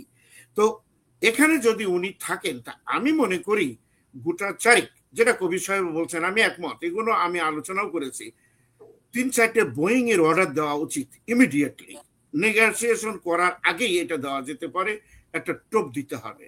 আপনার AC-130 ফ্রান্স থেকে না নিয়ে আপনার যদি 4-5টা বোয়িং এর কথা বলা যায় তাহলে আমার মনে হয় ডোনাল্ড ট্রাম্প মহা খুশি হয়ে যাবে। আর 2 নম্বর প্রস্তাব যেটা করেছে নেতানিয়াহু, যেটা আজকে করেছেন, যে দুটোই কিন্তু যুদ্ধ অপরাধী প্র্যাকটিক্যালি বলা যায়, একজন আরেকজনকে নোবেল প্রাইজ দেওয়ার জন্য। ইউনূস সাহেব শান্তিতে নোবেল প্রাইজ পেয়েছে, উনি যদি এসে, আমি সিরিয়াসলি বলছি, উনি যদি এসে একটা কাগজধারী দেওয়া যায় ট্রাম্পকে যে আপনাকে নোবেল প্রাইজ একটা দিতে হবে, যেমন নবী ভাই যার নেতৃত্বে লড়াই করেছেন, হাসিনার একটা ফেভার ছিল যে তাকে নোবেল প্রাইজ দেওয়া হয়নি বলে আমাদের সবার প্রতি উনি প্রতিশোধ নিয়েছেন, ইউনূস সাহেবকে তো পদ্মা সেতু থেকে ফেলেই দিতে চেয়েছিলেন। তো এখন ট্রাম্পের এই ফেভারটা বসে আছে, পাকিস্তান অলরেডি ঘোষণা করেছে, পাকিস্তানি প্রথম করেছে অ্যাকচুয়ালি জেনারেল মুনিরের মিটিং এর পরে। তা আমরাও একটা টোপ দিতে পারি, একটা সার্টিফিকেট লিখে নিয়ে এসে, যেহেতু উনি নোবেল প্রাইজ শান্তি পেয়েছেন তো একটা তোমাকে দেওয়া হবে, তুমি বাংলাদেশকে আপাতত মাফ করে দাও। কারণ আমরা এমন একটা রাষ্ট্রপ্রধানের সাথে ডিল করছি যে এর মনে, দেখেন আমি একটা কথা বলি, পরশুদিন আপনার হচ্ছে বোল্টনের সাথে ডক্টর বোল্টনের সাথে আলাপে করে সিএনএনে একটা জিজ্ঞেস করা হলো, আচ্ছা আপনি তো অ্যাডভাইজার ছিলেন বহুদিন ডোনাল্ড ট্রাম্পের, আচ্ছা বলেন তো ডোনাল্ড ট্রাম্প এইগুলো করছে কেন, এটা তো ক্ষতি হচ্ছে তার। উনি তার অ্যান্সারটা হলো quote and quote, what the hell is going on I have no idea. উনি মিটিং এ যখন আসতেন ওই দিনের মিটিংটা ওইভাবে হতো, কালকে কি হবে কে কি করবে নির্দেশনা উনি নিজেও জানেন না, কি করতো আমাদেরকেও দিতেন না। যদিও বোল্টন খুব ভালো না, ইরান যুদ্ধের জন্য ইসরায়েল তাকে এই পজিশন দেওয়া হয়েছিল, কিন্তু কথাটা হচ্ছে প্র্যাকটিক্যালি আপনি তাকে খুশি করবেন কিভাবে আমরা কেউ জানি না। দেখেন ওয়ার্ল্ড ট্রেড অর্গানাইজেশন বলে একটা জিনিস আছে, এটা বহুদিন থেকে ইকোনমিস্টরা চেষ্টা করে, এবং এর প্রতিষ্ঠা লগ্নে কিন্তু যুক্তরাষ্ট্রের ভূমিকা, যেমন ইউনাইটেড নেশনসকে ধ্বংস করেছে ডোনাল্ড ট্রাম্প ইসরায়েলের কথায়। ওয়ার্ল্ড ট্রেড অর্গানাইজেশন বলে এই সংগঠন, এটা করা হয় কিন্তু এই ট্যারিফ দিয়ে আমরা ডোনাল্ড ট্রাম্পের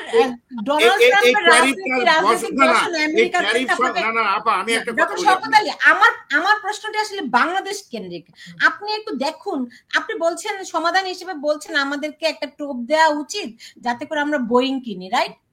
এখন আপনি তাকে খুশি করবেন কি করে, এবং নোবেল প্রাইজ দেওয়ার ঘোষণা দিতে হবে। Come to the point. Okay, এখন অলরেডি ফ্রান্সের প্রেসিডেন্ট ইমানুয়েল ম্যাক্রো ডক্টর ইউনূসের সঙ্গে দেখা করেননি, এবং আমরা জানি ডক্টর ইউনূসের প্রধানতম পৃষ্ঠপোষক আসলে ফ্রান্স। তো সেইখানে ফ্রান্স থেকে আমরা বোয়িং আনি, তো সেই ক্ষেত্রে তো ফ্রান্সের সঙ্গে সম্পর্কই থাকবে না। তো এই ঝুঁকিটা কি নেওয়া ঠিক হবে? না না, দেখুন আপা, একটা ফ্যাকচুয়াল রং আছে। বোয়িং বানায় আমেরিকা, ফ্রান্স বানায় এয়ারবাস। আমরা কিন্তু সেই কথা বলছি। এখানে আপনি শোনেন, আপনার ফ্রান্সের ম্যাক্রনের যদি নিত, যেটা হাসিনা করতে, যে ম্যাক্রন যখন দেখলো যে আর পয়সা করি নাই, এটা আমাকে ব্লাফ দেওয়া হয়েছে, তখন ম্যাক্রন কিন্তু আর তাকে সাপোর্ট দিইনি, তার কোনো ইলেকশন, তার নির্বাচনকে গ্রহণ করিনি। ইউরোপিয়ান ইউনিয়নকে কনভিন্স করার জন্য এই প্রস্তাবটা একটা তাস উনি খেলেছিলেন, but it did not work. এখন যেটা যুক্তরাষ্ট্রের কথা আমি বলেছি, যে বোয়িং এর 3-4টে বোয়িং এর অর্ডার ইমিডিয়েটলি দেওয়া ভালো, আমাদের কষ্ট হবে এতে, কিন্তু আপনি for the future, for the betterment, for the future of the nation, আপনি একটা টোপ না দিলে এর সাথে তো আপনি অন্য কোনো নেগোসিয়েশন বা ডিপ্লোমেসি বোঝেন। আপনি কি জানেন যে যুক্তরাষ্ট্রের ডলার ভ্যালু কমার একমাত্র কারণ হলো, এবং বাড়ার কারণ ছিল, যুক্তরাষ্ট্রের ট্রেড ছিল সব দেশের সাথে। আপনি যদি যুক্তরাষ্ট্রকে মার্কেটে ঢুকতে না দেন, বাংলাদেশ বোয়িং এর কথাই ধরেন, আমার যদি ইনকাম না থাকে আমি বোয়িং কিনবো কোথা থেকে? আপনি যাই দেন না কেন, আপনি যাই দেন না কেন, করিডোর যদি না দেন, না না না, এসব ফালতু কথাবার্তা। করিডোর কি দিয়ে হবে? ওটা করিডোর চীন যদি দখল করতে চায় ওটা ওদের বিষয়, এটা ভারত আছে, বড় দেশ আছে, তারা এটা করবে। কেন আপনারা করিডোর নিয়ে আসেন? খলিলুর রহমান একটা ছোট একটা দেশের একটা তারা চেষ্টা ব্যবস্থা করে এটা বাদ হয়ে গেছে। করিডোর দিলেই বা কি না দিলেই কে?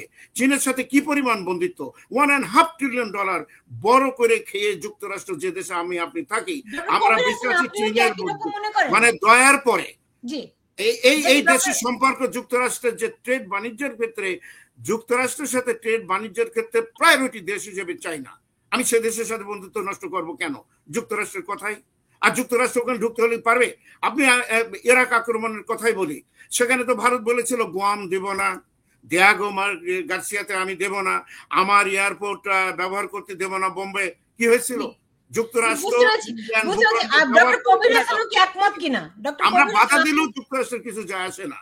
সুতরাং দেখুন কেন আর যুক্তরাষ্ট্রের সাথে আপনি মনে করেন ইলেকশন হলো, মনে করেন বিএনপি বা অন্য কোনো দল জিতে গেল, পরের দিন বন্ধ হয়ে গেল, ডোনাল্ড ট্রাম্পের বন্ধ হয়ে গেল, এটা আপনি মনে করছেন? উই আর রং। এটা হয় না আপা। সুতরাং আমরা যে কথাটা বলছি যে এটা আজ সরকার হোক কাল সরকার হোক, যুক্তরাষ্ট্রের সাথে আপনাকে সরাসরি ডিল করতে হবে, যে কোনো টোপ দিতে হবে একে। দেখেন কত বড় খেলা যে একজন কনভিক্টেড ক্রিমিনাল নেতানিয়াহু সে নোবেল প্রাইজের সার্টিফিকেট দিয়ে গেছে আজকে দুপুর বেলা। চিন্তা করতে পারেন? একটা লোককে দিয়ে তার এটা নিয়ে এসে মহা খুশি হয়ে গেছে। যদিও আমরা আলোচনা করতে চাইনি, কিন্তু এই লোকটার সাথে ডিল করতে হলে কি করবেন আপনি? আপনি বললেন কানাডা, যেখান থেকে আজকে হাউজিং প্রাইস এই দেশের যুক্তরাষ্ট্রের মানুষের রেন্টিং দিতে পারছে না, হাউজিং এত শর্টেজ, যে নাম্বারগুলো যে লিস্টগুলো আমরা যেটা পাই ইয়ে থেকে কানাডা থেকে, এমনকি দুধ পর্যন্ত আমরা সেখান থেকে নিয়েছে, উনি লাইফকে হেল্প করছে। এতে আমি কবির সাহেব আমার ধারণা, আমি একটা ইয়ে পড়েছি যে আপনি যে কথাটা বলছেন আপা, যে দেশের দেখেন জেফ্রি স্যাক্স কলাম্বিয়া ইউনিভার্সিটির প্রখ্যাত একজন অর্থনীতিবিদ, যার বই আমরা পড়াই ছেলেপেলেদের, আমিও তার ভক্ত বহুবার দেখাও করেছি। কি বলছে আপনি ফলো করলে অবাক হয়ে যাবেন যে উনি কি বলতে পারেন, যে যুক্তরাষ্ট্রের বর্তমান পরিস্থিতির জন্য একটা সরকার নিজে হাতে একটা দেশের অর্থনীতিকে এরকম ধ্বংস করে। একমাত্র উদাহরণ আমি ওই দেশে দেখেছি, হাসিনা। আর এ দেশে যুক্তরাষ্ট্র, আমার মনে হয় এই জন্য আমি যোগ করে বলি, ডোনাল্ড ট্রাম্প অনেক কিছুই হাসিনার কাছ থেকে শিখছে। অনেকক্ষণ ধরে কথা বলার চেষ্টা করে উনি, আমি তাকে হারিয়ে ফেলেছি। ডক্টর নুরুন নবী, এই যে ডক্টর কবির হাসান আমি পেয়েছি, তারপর আমি ডক্টর নুরুন নবী আপনার কাছে আসছি। জি আচ্ছা, এই যে দেখুন প্রফেসর নুরুন নবী সাহেব যেটা বলেছেন, প্রত্যেকটা শুধু ইকোনমিক ফ্যাক্টর না, নন ইকোনমিক ফ্যাক্টরও আছে। উনি যে ব্যাপারগুলো বলেছেন, করিডোর, তারপর অন্যান্য প্রসঙ্গগুলো হয়তো তার সাথে জড়িত, কিন্তু ইমিডিয়েটলি আমাদের যে কথাটা সুলতান আপা বললেন, ইটস নট অনলি 15% বেস ছিল, এবং আমি যদি রিড করে থাকি +35%, ইট উইল বি 50% টেরিফ দিয়ে বাংলাদেশের গুডস আমেরিকা ঢুকতে পারবে না, তো কম্পিটিটিভ হবে না, অন্য মার্কেটে চলে যাবে, ইন্ডিয়া চলে যাবে, ভিয়েতনামে চলে যাবে। তো এই যে কথাটা সুলতান আপা আগে বলেছেন যে আমরা অনেক দেরি করে ফেলেছি, এই মুহূর্তে এখন আমাদের নিউক্লিয়ার অপশনে যেতে হবে। নিউক্লিয়ার অপশনটা কি? আমাদের হেড অফ দি স্টেটকে আসতে হবে। আর আমি মনে করি না যে প্রফেসর ইউনূস সাহেব এই ডোনাল্ড ট্রাম্পকে নোবেল প্রাইজের জন্য মনোনীত করবেন, করা উচিত না। এটা একটা মোরাল হাই গ্রাউন্ড থাকা দরকার, আর উনি অতটা নিচেও নামবেন না। না, আই আন্ডারস্ট্যান্ড, কিন্তু আমি একটা ব্যাপার যোগ হইলো, আমার কেন জানি মনে হয়েছে ডোনাল্ড ট্রাম্প কিন্তু এই সমস্ত পার্সোনাল অ্যাপিয়ারেন্স কে কাকে কিভাবে আসলো, জেলেনস্কি জানেন যে সে তার ওই যে স্পোর্টস ওয়ার পরে চলে আসে, এটা কিন্তু তাকে আগে বলা হয়েছিল যে তুমি যখন সেখানে যাও।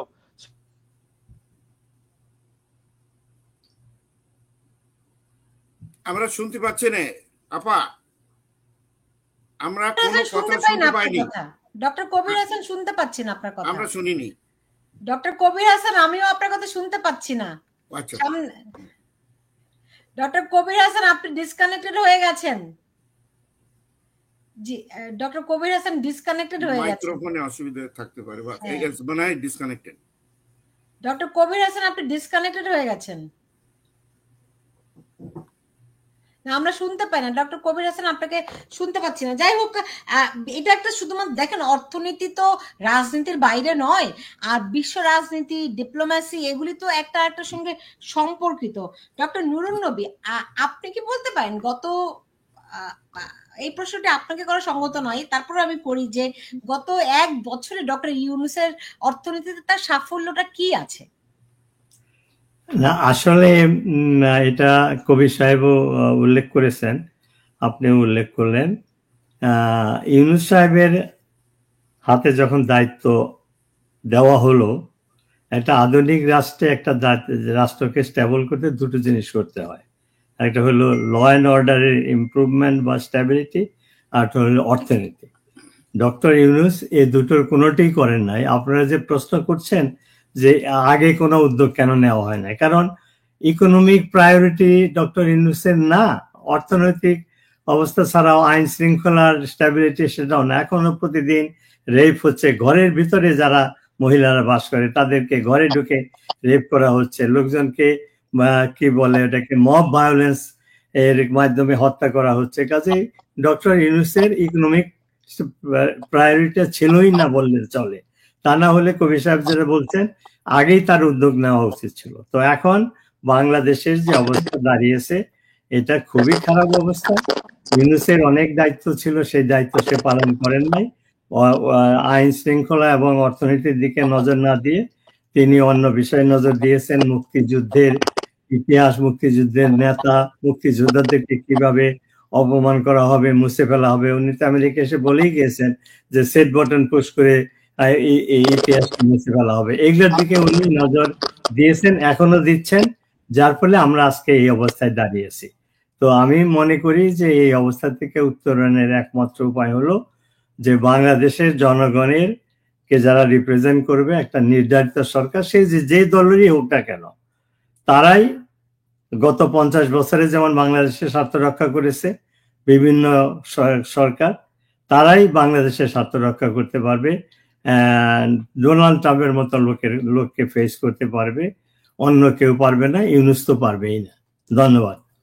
আমি জাস্ট একটা জিনিস অ্যাড করতে যাচ্ছি ডক্টর নুরুন নবী, মানে আমাদের এখন সমস্যাটা ইমিডিয়েট, তাই না? আপনি যে কথাগুলো বলেছেন ঠিকই আছে, লং টার্মে একটা ইলেক্টেড গভর্নমেন্ট, কিন্তু এখন আমাদের তো একটা ফসলা করতে হবে, কারণ এটা যদি ইফেক্ট চলে যায়, যে গভর্নমেন্টই নেক্সট ক্ষমতা আসুক তাকে তো এটার মানে পরিণতি ভোগ করতে হবে। বাংলাদেশের জনগণ এটাতে এফেক্টেড হবে। মানে আপনি যে কথা বলেছেন করিডোর থাকতে পারে, ব্যাকগ্রাউন্ডে নন ইকোনমিক ফ্যাক্টর থাকতে পারে, হয়তোবা এইটাও ও এই কারণে হয়তোবা ইয়াকে এই যে খলিলুর রহমান সাহেবকে আমেরিকা আনা হয়েছে যে উনি নিরাপত্তা উপদেষ্টা প্লাস অর্থনীতিবিদ দুটো মিলে, কিন্তু আমার মনে হয় ক্যালকুলেশন রং করে ফেলেছে, অনেক দেরিতে করে এসেছে। এখন এই মুহূর্তে অনলি থিং আমি ইমিডিয়েট প্রবলেমটা সলভ করার জন্য মোহাম্মদ ইউনূসকে আসতে হবে, এবং মোহাম্মদ ইউনূসকে একটা দর কষাকষি করতে হবে। হ্যাভিং সেড দিস, লং টার্মে আমাদের ওই যে একটা কান্ট্রির উপর ভরসা করে আমাদের যে ডাইভার্সিফিকেশনের ব্যাপার বলি আমরা, মানে কান্ট্রি ডাইভার্সিফিকেশন এবং আমাদের প্রোডাক্ট ডাইভার্সিফিকেশন দিকে এগোতে হবে। 80% আমাদের ফরেন রিজার্ভ আসে ইয়ার থেকে, গার্মেন্টস থেকে। ডক্টর কবির হাসান, আপনার কি মনে হয় যে ডক্টর ইউনূস আসলেই সমস্যার সমাধান হবে? না, ডক্টর আমি ইউনূস কি মন গলাতে পারবে? না ডক্টর না ইউনূস আমি ট্রাম্পের সেটা মন বলতে গলাতে পারছি না, পারবে? আমি সেটা বলতে পারছি না, কিন্তু আমি একটা জিনিস বলি, সে প্রেসিডেন্ট ডোনাল্ড ট্রাম্প যে নার্সিস্টিক পারসন, সেইগুলো লাইক করে।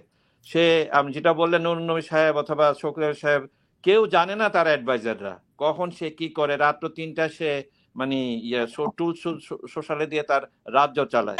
হি ইজ আপনি আমাকে রানিং কি দি বলেন, কান্ট্রি লাইক আমরা এ কিং। কেমন করে ডক্টর ইউনূসের প্রতি ভরসা করব? তিনি তো একজন ইকোনমিস্ট, নোবেল লরিয়েট।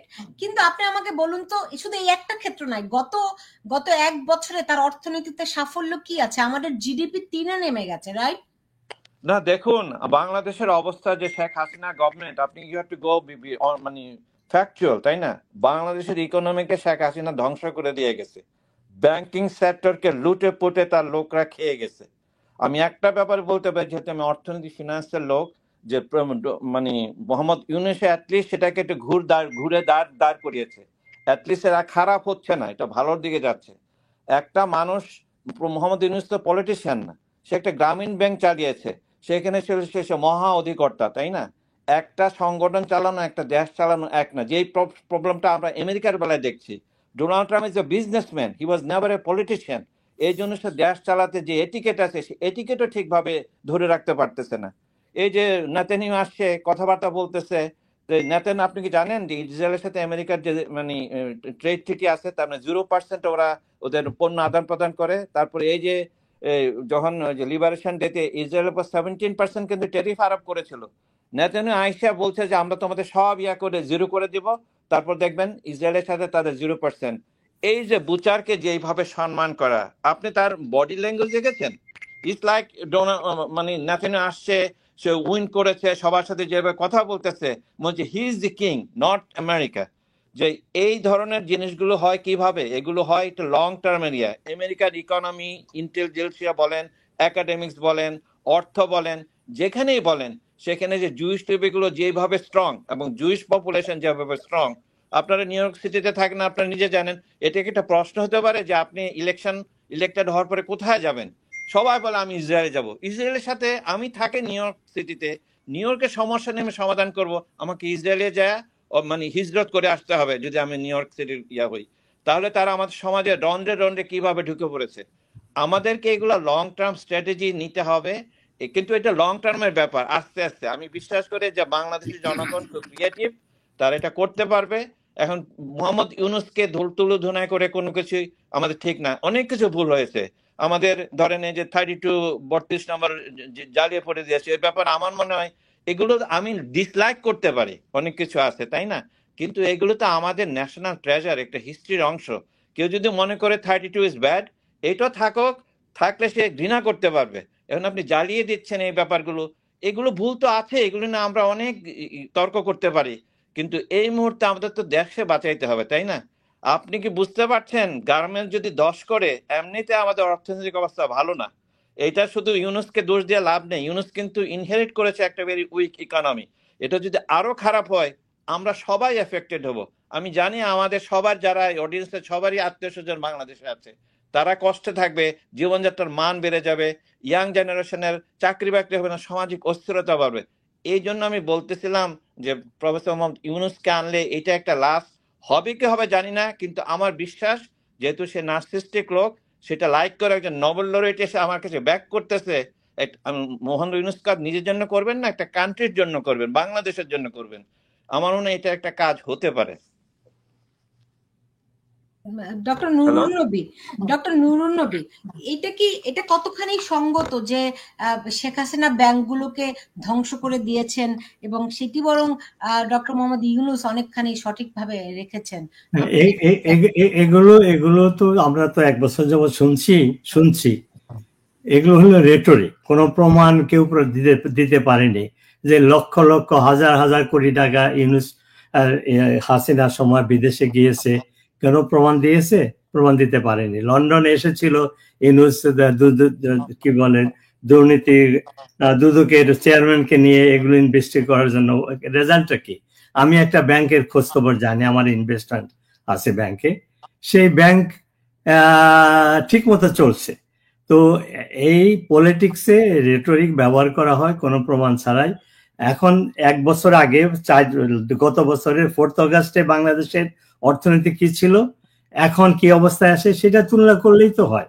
সেই দুর্নীতির সূচকি ধরেন আর করাপশনের সূচকি ধরেন, আপনি যদি এগুলো বিচার করেন হেড টু হেড, বাংলাদেশের দুর্নীতি যদি থেকে থাকে ইন্ডেক্স 1 শেখ হাসিনার সময়, এখন হচ্ছে 100,000 গুণ। যেমন ইউনূস নিজেই ক্ষমতায় এসে পরের দিনই 666 কোটি টাকার ট্যাক্স সেই ইরেজ করে ফেলছে। তো এটা কি দুর্নীতির বড় প্রমাণ না?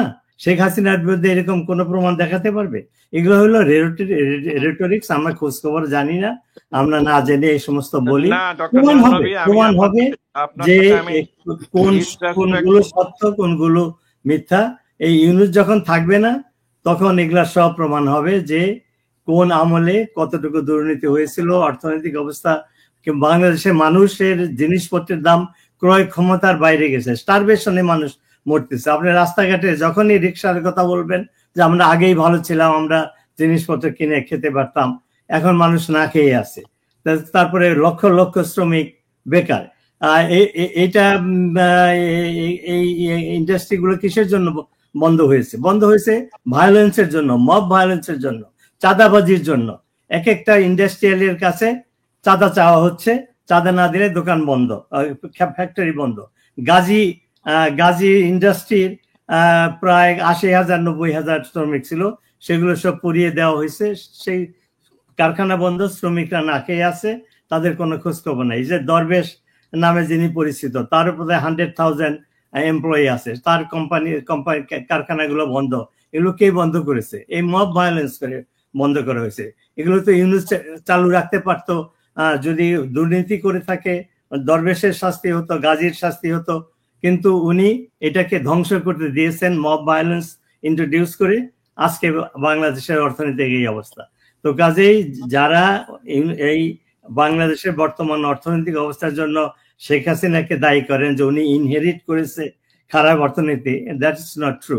উনি যেখানে যে কারণে রেখে গেছিল সেখান থেকে ইউনুসের দায়িত্ব ছিল স্ট্যাটাস কো মেনটেন করা অথবা সামনের দিকে নিয়ে যাওয়া। উনি সেটা পারেন নাই, বরং বাংলাদেশের অর্থনীতিকে ধ্বংস করেছে, আইন শৃঙ্খলা ধ্বংস করেছে। বাংলাদেশ মানুষ এখন ঘরে ঘুমাতে সিকিউর ফিল করে না, ঘরে ঘুমাতে পারে না, প্রতিদিনই রেপ হচ্ছে। এই কয়েক মাসেই 300-400 রেপ হয়েছে এবং সেগুলো আবার ভিডিও করে ছাড়া হচ্ছে। পুলিশের 3200 শ্রমিক পুলিশকে হত্যা করা হয়েছে এবং তাদের বিচার বন্ধ করে দেওয়া হয়েছে ইনডেমনিটি অর্ডিন্যান্স চালু করে, যার ফলে পুলিশরা তাদের মোরালিটি ভেঙে গিয়েছে, তারা তাদের দায়িত্ব পালন করতে পারছে না। বাংলাদেশে পুলিশ বাহিনী নাই, আর্মি ম্যাজিস্ট্রেটে পাওয়ার পরে বসে আছে, তাহলে আইন শৃঙ্খলা কে রক্ষা করবে? এই যে চাঁদাবাজি হচ্ছে যে বিভিন্ন ইন্ডাস্ট্রির লোকজনকে, ইভেন আমি আরো স্পেসিফিক বলতে পারি, আমি $1 লক্ষ খরচ করে আমি একটা লাইব্রেরি করেছিলাম আমার গ্রামে, নাম দিয়েছিলাম জয় বাংলা পাঠাগার। সেই লাইব্রেরিটা ধ্বংস করেছে। এই লাইব্রেরির কি অপরাধ ছিল? এই লাইব্রেরিতে মানুষ কেন চাঁদা দিলে এটা ধ্বংস হতো? নবী ভাই, আপনি যদি 15 বছরের ইতিহাস আপনি ভালোই জানেন, আমার থেকে ভালো জানেন যে আমি সেই জন্য চ্যালেঞ্জ, আপনারা ইকোনমিক্স চ্যালেঞ্জ করে যাচ্ছেন। আমার গ্রামে, আমার অঞ্চলে, আমার আশেপাশে আওয়ামী লীগ যে পরিমাণ ক্ষতি করেছে জাতীয় স্বার্থকে, আপনি বলেন। আমি একটা কথা, আপনার উদাহরণ, যেহেতু আপনি আপনার লাইব্রেরির কথা বলছেন, আমি এবার 6 কোটি টাকার একটা সম্পদ দিয়ে প্রাথমিক বিদ্যালয় করেছি। আমার গ্রামে কোনো স্কুল ছিল না। হাসিনার আমলে আমি বলেছিলাম যে আপনি একটা প্রোগ্রাম ভালো করেছেন, সেটা আছে বিদ্যালয়হীন গ্রামে একটি বিদ্যালয়, জমি আমার, আপনি খালি করবেন। আমার রাজনৈতিক অর্থনৈতিক আমি জানি না কোন বিশ্লেষণ উনি আমাকে বঞ্চিত করেছেন। আমার গ্রামে আমি মেডিকেল সেন্টার একটা কমিউনিটি করেছে আমার আম্মার নামে, আমার জমিতে। সেটাকে যখন উনি বুঝলেন যেটা ডক্টর শওকতের, তখন তিনি উদ্বোধন না করে, সুযোগ না দিয়ে কমপক্ষে 3 বছর আমার অঞ্চলের মানুষদের সেবা থেকে বঞ্চিত করেছেন। এবার যে আমরা সেগুলো উদ্বোধন করে যাচ্ছি, আপনি এই কথা আপনি বলতে পারবেন না। কিছু আমি যেটা বলছি যে, তবে নবী ভাই, এখানে অর্থনীতির বিষয়ে কেন তিনি দেশ ছেড়ে চলে যাবেন আপনি জবাব দেন তো। শেখ সাহেব গেছে, জিয়া রহমান গেছে, খালেদা জিয়া গেছে, কেন, কোন কারণে? উনি তো থেকে না ডক্টর শওকত আলী উনি থাকলেও নাকি পিটিয়ে হত্যা করা হতো, এটা আপনিও জানেন, আমিও জানি, সবাই জানি। আপনি শোনেন, উনি যদি থাকতেন ওনাকে পিটিয়ে হত্যা করা হতো। ক্ষমতায় আসে তারা হত্যার কখনো ভয় করে না, ইনক্লুডিং ডোনাল্ড ট্রাম্পকে হত্যার অ্যাটেম্প নেওয়া হয়নি, তাকে বাদ দিয়েছে, ইলেকশন বাদ দিয়েছে। না এখন আপনি যদি বলেন আপনি দলকে ছেড়ে চলে গেলেন, দেশকে ছেড়ে চলে গেলেন, আমি একটু উস্কানি দিচ্ছেন যে আমরা হুস করে আসবো, টুস করে আসবো। একটা বছরে ইউনূস সাহেবের রাজনৈতিক সাফল্য কি আছে এটা নিয়ে আমরা কথা বলি। এখানে আপনি যে কথাটা বলেন নবী ভাই, ম্যাজিস্ট্রেসি পাওয়ারের কথা আমরা সবাই জানি। সেনাবাহিনী কি করে? ওয়াকারুজ্জামানের দায়িত্ব রয়েছে এগুলো। আপনি দেখেন তাকে লোকে টেনে ছিঁড়ে খাচ্ছে ঢাকা শহরে। আপনার জেনারেল জাহাঙ্গীর সাহেব, লেফটেন্যান্ট জেনারেল জাহাঙ্গীর সাহেবের দায়িত্ব রয়েছে পুলিশ গঠন করা, সেখানে তার ব্যর্থতা আমরা দেখেছি। ওয়াকারুজ্জামানের হাতে ম্যাজিস্ট্রেসি পাওয়ার দেওয়া হয়েছে সমস্ত লেভেলে, তিনি চুপ করে মায়ের খাচ্ছে তার আর্মি, আমি নিজের চোখে দেখে আসছি, তারপরও তিনি কোনো অ্যাকশন নেননি। ইউনূস সাহেবের একার দায়িত্ব এগুলো দেখা, এগুলো সম্মিলিতভাবে আমরা স্বৈরাচার চলে গেছে নবী ভাই, আমরা দেশকে গঠনের একটা সুন্দর সুযোগ পেয়েছি, কিন্তু আমরা সেই সুযোগের ব্যবহার করতে পারছি না। এই ব্যাপারে আপনার সাথে ওয়াকারুজ্জামান কোনো ব্যবস্থা নিচ্ছে না। এখন অনেকে আওয়ামী লীগের লোকেরা বলে যে ওয়াকারুজ্জামান ব্যবস্থা নিলে তো 5ই আগস্ট ঘটতোই না। আর আওয়ামী লীগের লোকেরা এটাই বলছে, না আপনি হাসিনা ক্ষমতা যদি ফিরে আসে, নাউজুবিল্লাহ, এটা হবে না, যদি আসে আগেই উনি যেটা ফাঁসি দেবে সেটা ওয়াকারুজ্জামানকে, এবং উনি ওনার জামাই, ওনার আত্মীয়। তবে তাকে আমরা একদিনের জন্য অ্যাপ্রিসিয়েট করি, ওই একটা দিন আমি সেদিন ইচ্ছে তো করলে উনি আমি হাজার আমি হাজার মানুষকে সুলতান মারতে আপনার পারেন, আমি দেশটাকে সেই জাহান্নাম শর্ট বানাতে পারেন আমি না, উনি করেননি। এবং যে আমি অনেক জিনিসটা পক্ষতে তার মিস এই আওয়ামী করছেন লীগ যে ক্রেডিটগুলো আমরা আওয়ামী দিয়েছি। লীগ কিন্তু বিতর্ক করছে কোনো যখন আমি একটু অর্থনীতির আমরা দিকে আসলে ফিরে নতুন আসছি করে কথা ভাই, বলছি, এই আমরা দেশ কোনো গঠনের দায়িত্ব কিন্তু আমাদের। আপনি দেখেন যারা বিরোধী পলিটিক্স করছে এখন, যারা আছে ইউনূস সাহেবের বাইরে যারা আছে, তাদের ভূমিকাটা দেখেন তো, কোনো কনস্ট্রাকটিভ ডক্টর ভূমিকা শওকত আছে? আলী, আমরা জানি আপনি আপনি ডক্টর নির্বাচন দিলেন, ইউনূসের অনেক হোয়াট উইল ঘনিষ্ঠ, হ্যাপেন নেক্সট ডে? অনেক কাছের। ডক্টর ইউনূস নিউ ইয়র্কে আসলে আপনার সঙ্গে অনেক মিটিং এর পরে মিটিং করেন, আমরা সেটা জানি।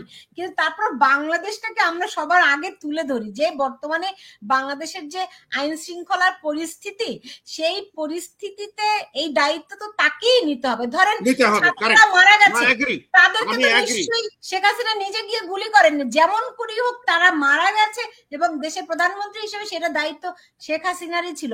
আজকে দেশে যে অরাজকতা চলছে, এই সবকিছুর দায় দায়িত্ব তো ডক্টর ইউনূসকেই নিতে নিতে হবে। হবে, কারেক্ট। কারণ ডক্টর ইউনূসের চেয়ে আমার দেশ বড়, আমার দেশের স্বার্থ, এদেশের শৃঙ্খলা, এদেশের উন্নতি, স্টেবিলিটি এবং আমাদের ভবিষ্যৎ নির্ভর করবে একদিনের জন্য ক্ষমতায় যে থাকবে, এটা তার দায়িত্ব। এই ক্ষেত্রে ডক্টর ব্যর্থ কবির হয়েছে, হাসান, আমাকে শেষ করতে হবে ডক্টর এই কবির ক্ষেত্রে হাসান। ব্যর্থ হয়েছে, এটাতে আমি কোনো জাস্ট দ্বিমত একটা না, অর্থনীতির দিকে ফিরে আসছি। একমত। জি জি, কিন্তু ডক্টর কবির হাসান এটাকে বলুন। টিকিয়ে রাখতে হলে যে সবগুলো ইনগ্রিডিয়েন্ট, বুঝতে পারছি, আমি আমি একটা সেনাবাহিনী, পুলিশ, তাদের সবার যৌথ প্রয়াস থাকা উচিত, আমি একটা সেটাতে তারা অর্থনীতি ব্যর্থ হয়েছে। আমি একটা অর্থনীতির দিকে ফিরে আসছি। জি আমি রেসপেক্টফুলি ডিসএগ্রি করছি ডক্টর নুরুল নবীর সাথে, যে অর্থনীতির যে পিকচার উনি দিয়েছেন উনি ঠিক না। ব্যাংকিং সেক্টরের কথা উনি যে বলেছেন এটা ঠিক না। এই পুরা ব্যাংকিং সেক্টর স্পেসিফিকলি যে 10টা ইসলামী ব্যাংক আছে তার মধ্যে 8টা অ্যাসালাম গ্রুপের কাছে গিয়েছে। এর মাধ্যমে যেই ধরনের সম্পদ পাচার হয়েছে বাংলাদেশ থেকে, 8টার মধ্যে এখন আপনি যেন 5টা ব্যাংকে একীভূত করার চেষ্টা করা হচ্ছে। তার মধ্যে 3টার 85% এনপিএল, 4টা কোম্পানি ওদেরকে অডিট করেছে ইন্ডিপেন্ডেন্টলি, ওরা পুরো খালি করে দিয়েছে। আপনি যে কথাটা বলেন ঠিক বলেননি নন্দি ভাই, সেই আপনি অর্থ একদম ডক্টর ইউনূস এক বছরে আনতে পারলেন না কেন? না। আপনার আমি এই আমার কথাই তো প্রশ্ন বলছি, সেটাই যে এক বছরে কেন লেট মি ফিনিশ। উনি এখন এইটাকে ডাউন ফ্লোটা, আমি তো এইটাই বলেছি প্রথমে, এই যে উনি প্রবলেমগুলো ইয়া করেছেন, একজন ভালো গভর্নর ওখানে বসেছে, সে এই গভর্নর এটাকে আরো খারাপ অবস্থাকে একটা উপরের দিকে নিয়ে যাচ্ছে। এখনো আমি বলবো না যে সংকটমুক্ত অবস্থায় আছে বাংলাদেশের ব্যাংকিং এখনো খুব ভঙ্গুর, এবং টাকা ছাপানোর কথা বলেন, ইনফ্লেশন, এগুলোর সাথে ম্যাক রকমের একটা কানেকশন আছে। আর এই যে উন্নয়নের গল্প যেটা আমরা শুনি যে আওয়ামী আমলের 15 বছরে, প্রত্যেকটা number is inflated, manufactured number. আপনি ম্যানুফ্যাকচার্ড নাম্বার নিয়ে আপনি কিভাবে কনক্লুশন ড্র করবেন, কিভাবে আপনি প্ল্যানিং করবেন? ডক্টর কবির, আপনি আমাকে বলুন তো, যে বিশ্ব ব্যাংক এখন বলছে বাংলাদেশে এই 5ই আগস্টের পরে 30 লাখ মানুষ নতুন করে হতদারিদ্র হয়েছে, এইটা কি ম্যানুফ্যাকচার্ড? না, আমি তো বলছি না যে অর্থনীতির অবস্থা ভালো হয়ে গেছে, আমি তো বলবো না, আমি তো এটা এখনো বলি একটা অনির্বাচিত না, সরকার। আপনি যে বলছেন তাহলে আচ্ছা, এই নতুন করে যে হতদরিদ্র হয়েছে তার মানে এই 30 লাখ মানুষ তো আওয়ামী লীগ আমলে হতদরিদ্র ছিল না? না, এটা হয়েছে কারণ একটা পরিবর্তনের মধ্য দিয়ে আমরা যাচ্ছি। অনেক কিছু মব ভায়োলেন্সের কথা বলেছেন, এটা আমি এগ্রি করছি। আইন শৃঙ্খলা পরিস্থিতির অবনতি, সেটা আমি এগ্রি করছি। যেখানে পুলিশ বাহিনীর 40% এখনো পলায় আছে। অনেকে বলে যে পুলিশ বাহিনী তারা এত বেশি অত্যাচার করেছে অথবা এই গণহত্যার সাথে জড়িত ছিল, এই জন্য পলায় আছে। কিন্তু ওদেরকে কনভিন্সে নিয়ে যেই ইনফ্রাস্ট্রাকচারটা ডেভেলপ করা ছিল, সেই জায়গায় ডেফিনেটলি গভর্নমেন্ট ব্যর্থ হয়েছে, কিন্তু সবকিছুই ব্যর্থ হয়েছে। শেখ হাসিনা যেভাবে একটা দেশকে ধ্বংস করে গেছে, তাকে ক্ষমার অযোগ্য। আমি তো এবং দেখছি এখনো নাকি সে মাহাতির মোহাম্মদ বলছেন যে শেখ হাসিনার মতো ডাইনামিক লিডার হয় নাকি? না, ডাইনামিক লিডার সে নিজেই, তার কাছে সব স্তাবক। আমাদের যে ডোনাল্ড ট্রাম্প যেরকম স্তাবক চারপাশে ছিল, আমি বলবো যে যারা আওয়ামী লীগের বুদ্ধিমান, কারণ আওয়ামী লীগের দেশের সবচেয়ে বড় দল এখনো স্বাধীনতার দল। আওয়ামী লীগ করেন না, কে বলেন? মাহাতির মোহাম্মদ। না, শুনেন, আমি যে কথা বলতে তিনি বলছেন, তিনি একটা সাক্ষাৎকারে আমি দেখলাম, তিনি বলছেন না, এটা কথার কথা লিডার হয় নাকি? না, লেট মি ফিনিশ। আমি যেটা বলতেছি যে বাংলাদেশের স্বাধীনতার বড় দল আওয়ামী লীগ, আওয়ামী লীগই দেশটাকে সুন্দর করে গড়তে পারতো। কিন্তু শেখ হাসিনা এসে এমন ভাবে সে নার্সিস্টিক, আমাদের ডোনাল্ড ট্রাম্প কি তার 10 টাইমস মোর, তার পিছনে আশেপাশে স্তাবকরা বসে থাকতো, নুরুন নবী ভাইদের মতো লোকদের তাকে বলা উচিত ছিল যে শেখ হাসিনা তুমি এটা রং করছো। আমি যা শুনি ভিতর থেকে যে তার সামনে কথা বলার লোক কেউ ছিল না। আওয়ামী লীগের মধ্যে থিঙ্কিং পার্টি আছে না, যারা আসলে দেশে মঙ্গল চায়, তারা আওয়ামী লীগও করে, তারাও কথা বলতে পারেনি, একসময় তার নিজের নিশ্চুপ হয়ে গেছে। সব স্থাপকরা চারদিকে আওয়ামী লীগে শেখ হাসিনার মাথাকে আরো বেশি ভারী করে দিয়েছে। সে সরাকে মানে সে ধরাকে সরাজ্ঞান করা শুরু করেছে। এটা আওয়ামী লীগের জন্য ক্ষতি হয়েছে, শেখ হাসিনার জন্য দেশের জন্য ক্ষতি হয়েছে। সেই কথাটা বলছি, দেশটা আমাদের, দেশটা আওয়ামী লীগের না, আপনি বিএনপির না। কবির সাহেব আপনি সঠিক বলছেন না। শেখ হাসিনার 15 বছরে বাংলাদেশের যে অর্থনৈতিক উন্নতি হয়েছে, আপনি একজন অর্থনৈতিক বিদ হিসাবে কিভাবে সেটাকে আপনি না, আমি তো দেখেন, না বলে আপনি থাকেন? অন্যদিকে চলে গেছেন নুরুন নবী ভাই। আমি অর্থনীতির কথা বলি না, আমি বলছি সবকিছু। আমি বলছি যে ব্যাংকিং সেক্টরের কথা বলছি। আপনি যেটা বলেছেন ব্যাংকিং সেক্টর তো ব্যাংকিং অর্থনীতির অংশ। সেক্টরে যে ক্ষতি করেছেন উনি, এবং এই গভর্নমেন্ট এসে এটাকে অ্যাটলিস্ট স্টপ করেছে। আমি অন্যদিকে যাইনি, ম্যাক্রো ইকোনমিক ভেরিয়েবল কথা কিন্তু আমি কিছুই বলিনি। এবং বাংলাদেশের অর্থনৈতিক অবস্থা ভালো সেটা আমি বলিনি। এটা একটা ট্রানজিশন গভর্নমেন্ট আছে। আমি অর্থনীতির একটা সাইড বলেছি, ব্যাংকিং সেক্টর। আপনি যে স্ট্যাটিস্টিক্যাল রং নুরুন ভাই, গো ব্যাক এন্ড ডু আমি হোমওয়ার্ক। তো বললাম, আমি তো সব ব্যাংকের খবর রাখি না আপনাদের মতো। আমি যে ব্যাংকের খবর রাখি, আমি ম্যাক্রো সেক্টর পুরো ব্যাংকিং সেক্টর কথা বলছি, একটা ব্যাংকে তো হবে না। এবং বাংলাদেশ ব্যাংকের গভর্নরও সেটা বলেছে যে আমাদের যে ব্যাংকটা, আমি যেটা শেয়ার হোল্ডার, সেটা ভালো চলছে। আমি সেই কথা না, সেটাই না, না, আমি এখানে নবী ভাই, 10টা ব্যাংকের কথা বলেছি, তাই না? এখানে কবি ভাই, আমি এক সেকেন্ড একটা কথা বলি। এখানে আলোচনা করব। বাংলাদেশ ব্যাংকের গভর্নর, অর্থনীতি তো আর সামগ্রিক পরিস্থিতির বাইরে। বাংলাদেশ ব্যাংকের গভর্নরের সাথে আমার এই ব্যাপারে কথা হয়েছিল। অর্থনীতি একটি নিয়ামক মাত্র, রাইট, প্রধান নিয়ামক বলা যেতে পারে, কিন্তু সবকিছুর উপরে রাজনীতি একটা সবচেয়ে বড় ফ্যাক্টর। যখন রাজনীতি ঠিক থাকে না, তখন একটি দেশের কাঠামো বলুন, সামাজিক স্ট্রাকচার বলুন, কোনো কিছু আসলে সঠিকভাবে চলে না। আমরা জানি 5ই আগস্টের পরে এবং তারও আগে থেকে আসলে সবকিছু ভেঙে চুরে আসছিল। এখন একটি নির্বাচনই পারে এই অবস্থা থেকে একটি জনগণের ক্ষমতা জনপ্রতিনিধিদের হাতে গেলেই সত্যিকার অর্থে জনগণের ক্ষমতায়ন হয়। সেই ব্যবস্থার দিকে বাংলাদেশ যত দ্রুত যেতে পারবে, তত দ্রুতই হয়তো আমরা আবার একটি নতুন করে দেশকে গড়ার দিকে এগোতে পারবো। এখন সেই দিকে ডক্টর ইউনূস হাঁটবেন কিনা সেটি সময়ই বলে দিবে। ডক্টর নুরুন নবী, ডক্টর কবির হাসান, ডক্টর শওকত আলী, আপনাদের তিনজনকে অনেক ধন্যবাদ জানাচ্ছি আমার সঙ্গে আজকে যুক্ত হওয়ার জন্য। আপনারা ভালো থাকুন সেই প্রত্যাশা রেখে আজকে আমি বিদায় নিচ্ছি। সবাই ভালো থাকুন।